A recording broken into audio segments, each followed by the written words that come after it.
તિતિક્ષવનો અર્થ થાય કપિલ મહારાજે સાધુના લક્ષણ બતાવ્યા. સાધુ કોણ? તો કીધું જે સહન કરે છે તે સાધુ. હા, તમારા બધાય તોફાનને શાંત કરે. હા, કોકના ફળિયામાં, આપણા ફળિયામાં કોક હિંચકે, જેમ ફાવે એમ હિંચકતું હોય તો તમે બળીઓ લઈને પાછળ થાવશો ને? હા, આ બાપુને તાળ ઠેકીને અંદર આવે, બપોરે આવે, હાંજ આવે તો ઈ ઊભા થતા.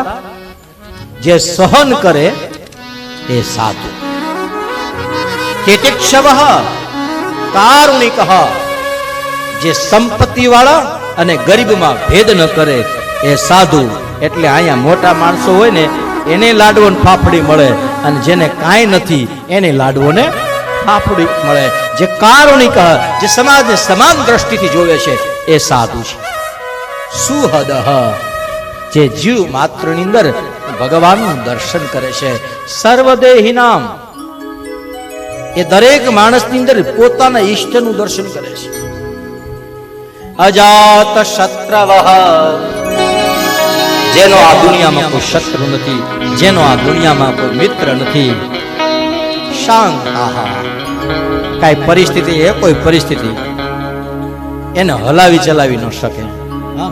આપણે ખોટ જાય ને તો આકુળ વ્યાકુળ થઈ જાય. બહુ થયું, બહુ થયું. તો સાધુ સંતોને ખોટ જાય તો આકુળ વ્યાકુળ ન જાય, પણ સ્થિર રહે. શાંત પ્રકૃતિ, શાંત મન, જરા પણ ડગે નહીં, એનું નામ સાધુ. સાધવ સાધુ ભૂષણ. તમારે એવા માણસોની પાસે બેસવું જેનામાં સહનશીલતા છે.